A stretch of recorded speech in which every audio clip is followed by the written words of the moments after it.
There's a photo that shouldn't be real. It was taken in the countryside of Kentucky in the winter of 1951. It shows two babies lying next to each other in a wooden crib, the Parrish twins.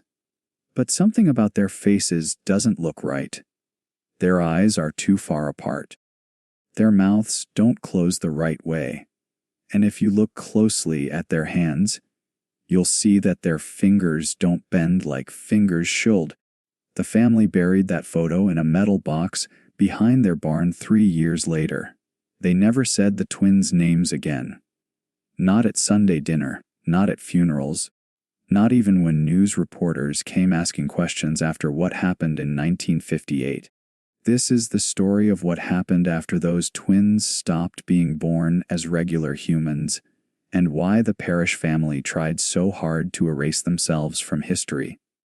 Hello everyone. Before we start, make sure to like and subscribe and leave a comment with where you're from and what time you're watching. That way, YouTube will keep showing you stories just like this one. The Parrish family had been farming the same 200 acres of land in Carter County, Kentucky since 1873. 4 generations of regular people living regular lives. They grew tobacco. They went to the Baptist church on Route 19. They kept to themselves.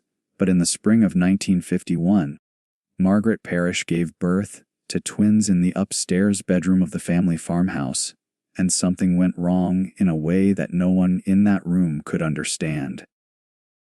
The midwife, a woman named Ethel Combs, who had delivered over 300 babies in her 40 years of work, would later tell her daughter that she almost ran out of the house that night. She didn't, but she never answered another delivery call from the Parrish family, and she made her daughter promise to never talk about what she'd seen in that bedroom. The babies were alive. That was the first shock. Margaret had carried them for the full 9 months without any problems. The pregnancy had been normal in every way anyone could see. But when Thomas and Sarah Parrish came into the world on March 14, 1951, the room went silent in a way that births never do. They breathed, their hearts beat, but their bodies had formed following rules that human bodies don't follow. Thomas's spine curved in 3 places where there should have been one smooth curve. His legs were different lengths, not by inches, but by nearly a foot. Sarah's skull had plates that hadn't closed correctly, leaving soft spots that moved under through skin. Both children had eyes that followed movement, but seemed to look at spots in the air where nothing was there. The local doctor, Howard Brennan, drove out to the Parrish farm the next morning. He looked at the twins for 20 minutes without saying a word. Then he closed his medical bag, walked downstairs, and told Margaret's husband, Robert, that he'd never seen anything like it in 30 years of working as a country doctor. He couldn't explain it. Maybe it was a genetic problem. Maybe some kind of growth disorder that medical science hadn't properly named yet. But when Robert asked him directly whether the children would survive, Dr. Brennan looked out the kitchen window at the morning fog over the tobacco fields and said something that Robert would repeat to his brother years later. Survival isn't really the question we should be asking. The Parrish family made a decision that day that would define everything that came next. They would keep the twins. They would raise them as best they could, but they would tell no one outside the immediate family about the children's condition. No photographers, no medical researchers, no church visitors bringing casseroles and sympathy. The twins would stay in the upstairs bedroom, cared for by Margaret and her mother-in-law, and the rest of Carter County would be told that the babies had been stillborn. A small funeral was held. 2 empty caskets were buried in the family plot behind the Baptist church, and Thomas and Sarah Parrish officially stopped existing in any public record. For 7 years, The Parrish family kept their secret with a discipline that was almost religious. Margaret stopped going to church socials. Robert stopped inviting his brothers over for holiday dinners. The farmhouse became a fortress of silence, its windows covered with curtains, even during the day, its doors opened only for necessary business. Neighbors noticed, of course. In rural Kentucky in the 1950s, people noticed everything. But the Parrishes had earned a reputation as private people, and grief was understood to be a good reason for staying away from others. If Margaret Parrish wanted to mourn her stillborn twins alone, the community would respect that. But inside that house, something else was happening. The twins were growing. Not in the way human children normally grow, but they were developing. By age 3, Thomas had learned to pull himself across the floor using his arms, dragging his different length legs behind him. Sarah could sit up, if carefully propped against pillows, and she had started making sounds that might have been tries at speech. Though the words never quite formed right, they recognized their mother's voice. They turned their heads toward light. And according to a journal that Margaret kept hidden in a box under her bed, a journal that her granddaughter would find decades later, the twins had started to communicate with each other in a way that didn't need language. Margaret wrote about waking in the middle of the night to check on the children and finding them both awake, staring at each other across the width of their shared crib, not moving, not making a sound, just watching each other with a focus that she described as knowing. She wrote about how they would sometimes cry at exactly the same moment, even when put in different rooms, how they refused to eat unless they could see each other, how Sarah's soft spots would pulse faster whenever Thomas was upset. Margaret's handwriting in these entries becomes more and more frantic as the years go by. By 1956, she's writing things like, "They're teaching each other something, and I don't think they're suffering the way we thought they would." The family doctor, Howard Brennan, made visits throughout these years, always after dark, always parking his car a quarter-mile down the road and walking to the house through the fields. He brought medical supplies, antibiotics when the twins got infections, special formulas when they couldn't digest regular food. But he never brought hope, because hope meant a future, and Dr. Brennan had stopped believing these children had a future sometime around their 2nd birthday. He was wrong about that. But he was right to be afraid. In January of 1957, Margaret Parrish found out she was pregnant again. She was 34 years old. She hadn't left the farmhouse for more than a few hours at a time in 6 years. And according to her journal, she knew right away that something was wrong with this pregnancy too. She could feel it, she wrote. In the way the baby moved, in the dreams that woke her gasping in the hours before dawn, in the way Thomas and Sarah became upset whenever she entered their room, their eyes following the movement of her swollen belly with what she described as recognition. Robert wanted her to see a specialist in Lexington. Someone who could run proper tests, who might be able to explain what had happened with the twins and stop it from happening again. But Margaret refused. She knew with a certainty she couldn't explain that leaving the farm would be worse. That whatever was happening to the Parrish bloodline was tied to this place, to this specific piece of ground their family had worked for 4 generations. She made Robert promise that when her time came, Dr. Brennan would deliver this baby at home, just like the twins. No hospitals, no strangers, no records. The pregnancy continued through the spring and into the summer. Margaret grew larger than she had with the twins. The baby's movements became violent enough that Robert could see them from across the room. sharp, pointy bulges pressing against his wife's stomach, as if the child were trying to punch its way out. Dr. Brennan visited twice in those final months. After the second visit, he pulled Robert aside in the kitchen and suggested very quietly that they might want to consider ending the pregnancy. It wasn't too late. He knew people who could handle it quietly. Robert asked him what he'd seen during the exam that would make him suggest such a thing. Dr. Brennan didn't answer directly. He just said that, in his professional opinion, Margaret might not survive the delivery. And even if she did, they might not want to see what she delivered. Margaret went into labor on September 9, 1957, 3 weeks earlier than expected. It was a Tuesday evening. Robert was in the barn checking on a sick calf when he heard her screaming. Not the controlled breathing and measured cries of normal labor, but screaming that echoed across the tobacco fields and sent crows flying from the trees. By the time Dr. Brennan arrived 40 minutes later, Margaret had been screaming for so long that her voice had gone rough. And upstairs in their room, the twins were screaming too, their voices blending with their mother's in a way that made Dr. Brennan's hands shake as he climbed the stairs.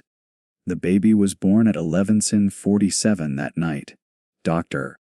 Brennan would tell his wife the next morning in the private darkness of their own bedroom that he'd been practicing medicine for 33 years, and he'd never seen a delivery like that one.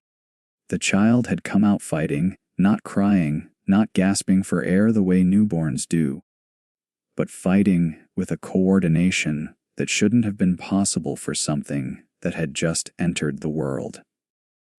Its hands had gripped the doctor's wrist hard, enough to leave bruises. Its eyes had been open and focused, following his movements with an awareness that made his stomach turn. Robert Parrish stood in the doorway of the bedroom and watched his wife hold this new child, and he knew with absolute certainty that his family had crossed some invisible line from which there would be no return. The baby was a boy. They would name him Daniel, though they would never register the birth with the county. And unlike Thomas and Sarah, whose deformities were obvious and on the outside, Daniel's wrongness was harder to define. His body looked almost normal at first glance. All the parts were where they should be. The sizes were close enough. But something in the way he moved, in the way he held himself, even in those first hours, suggested that whatever was inside that infant body had skipped several important stages of human development. By 3 days old, Daniel could hold his head steady without support. By 1 week, he was watching his parents with eyes that seemed to calculate and measure. And by 2 weeks, Dr. Brennan quietly suggested to Robert that they might want to keep Daniel separated from the twins. When Robert asked why, the doctor struggled to find words that wouldn't sound crazy. Finally, he said that in his observation, the twins seemed to be waiting for something. And now that Daniel had arrived, they'd stopped waiting. They'd started preparing. Margaret's journal entries from this time are short and increasingly strange. She writes about how the twins had become calmer since Daniel's birth, how they no longer cried or showed distress, how they would lie in their crib for hours perfectly still, their eyes closed, but their bodies tense as if listening to something only they could hear. And she writes about Daniel, about how he never cried, not once, not even when hungry or uncomfortable. How he would watch her with an expression that reminded her of old men in nursing homes, people who had lived too long and seen too much. She writes one sentence that her granddaughter would later have tattooed on her ribs as a reminder. "I don't think I'm raising children anymore. If you're still watching, you're already braver than most. Tell us in the comments what would you have done if this was your bloodline." The event that finally broke the Parrish family's silence happened on October 31st, 1958, Halloween night. Robert had been in the lower pasture fixing fence posts when he heard his mother screaming from inside the house. Not Margaret, his mother, Ruth Parrish, a woman who had survived the Great Depression and buried 2 husbands without shedding a public tear.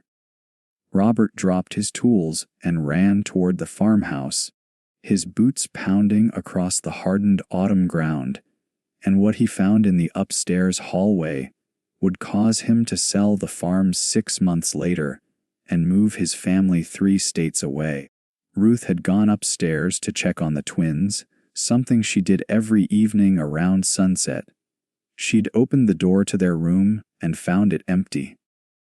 The crib was there. The blankets were folded neatly at the foot of the mattress, but Thomas and Sarah were gone. At 7 years old, neither twin could walk without help. Thomas could barely drag himself across a floor. Sarah had never moved on her own in her entire life, yet somehow they had left their room. Ruth had searched the upstairs in a panic, calling their names, checking closets and corners, and then she'd found them. They were in Daniel's room. The 1-year-old boy was sitting upright in his cradle, which should have been impossible for a child his age, and on either side of him, Thomas and Sarah had positioned themselves on the floor, their bodies arranged in positions that defied their physical limitations. Thomas was sitting up straight, his twisted spine somehow supporting his weight. Sarah's head was raised, her unfocused eyes locked on her baby brother with a clarity they'd never shown before, and all 3 children were humming the same note, the same rhythm, a sound that Ruth would later describe to the minister as older than anything that should come from human mouths. When Robert reached the room, the humming stopped. All 3 children turned to look at him at the same time, their movements synchronized like birds flying in formation. And in that moment, Robert Parrish understood something that he would never be able to put into words properly. Not to his wife, not to Dr. Brennan, not even to himself in the private hours of night. His children weren't sick. They weren't suffering from some genetic problem or developmental disorder. They were changing into something else. Something that had been waiting inside the Parrish bloodline for generations, maybe centuries, biding its time until the right combination of blood and circumstance allowed it to come out. Dr. Brennan came to the house that night for the last time. He examined all 3 children. He took notes in his leather journal with hands that shook so badly he could barely write. And then he told Robert and Margaret something that no doctor should ever have to say to parents. I think you need to contact someone outside of medicine. This is beyond what I understand. This is beyond what anyone I know would understand. When Margaret asked him who they should contact, he had no answer. He just gathered his supplies, walked to his car, and drove away. He would die of a heart attack 14 months later at the age of 61, and his medical journals from the Parrish case would be burned by his widow before anyone could read them. The Parrish family left Kentucky in March of 1959. They sold the farm to a cousin for less than half its value with one condition. The buyer would never enter the upstairs bedrooms until the family had removed everything they needed. Robert spent 3 days boxing up medical equipment, burning Margaret's journals in a barrel behind the barn, and taking apart the twins' crib piece by piece. He buried the pieces in 6 different locations across the property, wrapped in canvas and marked with stones only he could recognize. Then he loaded his wife and 3 children into a truck in the middle of the night and drove west without telling anyone where they were going. They settled in a small town outside of Spokane, Washington, under a different last name. Robert found work at a lumber mill, Margaret kept the children inside during daylight hours and only allowed them in the yard after dark. The neighbors thought the Parrish family, now calling themselves the Preston family, were strange but harmless, religious perhaps, overprotective in the way some rural families could be. No one asked too many questions because no one wanted to be the busybody who pried into another family's private grief. And there was grief there. Anyone could see it. Something had broken inside Margaret Parrish that would never fully heal. The children continued to develop in ways that defied medical explanation. By the time Thomas and Sarah turned 10, they had learned to walk, though their walking was wrong, mechanical like people moving in bodies they didn't quite understand how to operate. Daniel grew faster than any normal child, reaching the height and build of a teenager by age 7. He learned to speak, but he rarely chose to, preferring to communicate through gestures and expressions that his siblings understood perfectly. The three of them would sit together for hours in the basement of the Washington house, arranging objects in patterns that Margaret couldn't figure out, humming in harmonies that made her teeth ache. Robert Parrish died in 1973 at the age of 54, a brain aneurysm the doctors said quick and painless. But Margaret told her sister on the phone that in the weeks before his death, Robert had started talking about the farmhouse in Kentucky, about sounds he'd heard in the walls, about dreams where the land itself was trying to tell him something he'd been too afraid to understand. Margaret lived until 1991, long enough to see all three of her children reach adulthood, though what they'd become by then could barely be called adults in any normal sense. Thomas Parrish died in 2003 at the age of 52. Sarah lived until 2017, dying at 66 in a care facility where the staff knew her as a woman with severe developmental disabilities who hummed constantly and never made eye contact. Daniel is still alive today, somewhere in the Pacific Northwest, living under a name that isn't Parrish or Preston. He's 67 years old now. And according to the one surviving member of the family willing to speak about this history, Robert and Margaret's granddaughter, Elizabeth, Daniel has children of his own, 3 of them. She's seen photographs, though she won't say how she got them. And in those photographs, she says, you can see it if you know what to look for. In the way the children hold themselves, in their eyes, in the slight wrongness of their body proportions that most people would dismiss as bad camera angles, the Parrish bloodline didn't erase itself from history. It just went underground, spreading quietly through the American population, waiting for the right combination of genetics and circumstance to show itself again. Elizabeth Preston, born Elizabeth Parrish, now 62 years old, has spent the last 15 years trying to track every branch of her family tree, trying to warn the descendants of what might be sleeping in their DNA. Most of them don't believe her. Most of them hang up the phone or delete her emails. But some of them listen. Some of them have started noticing things about their own children that they can't quite explain. And some of them late at night, when they're alone, start wondering if the thing they've always dismissed as family weirdness might actually be something older and stranger, something that's been patient enough to wait generations for its chance to finally become whatever it was always meant to be. The farmhouse in Carter County, Kentucky, still stands. It's been empty since 1987, when the last owners moved out after 3 months, claiming the upstairs smelled like copper and medicine, no matter how many times they cleaned. The property has been for sale for 37 years. The price keeps dropping. No one stays long enough to complete a purchase. And if you drive past it on Route 19 late at night, some people say you can still hear humming coming from the upstairs windows. The same 3 notes, the same rhythm, waiting for someone from the bloodline to come home and finish what the Parrish twins started when they stopped being born human and became something else entirely.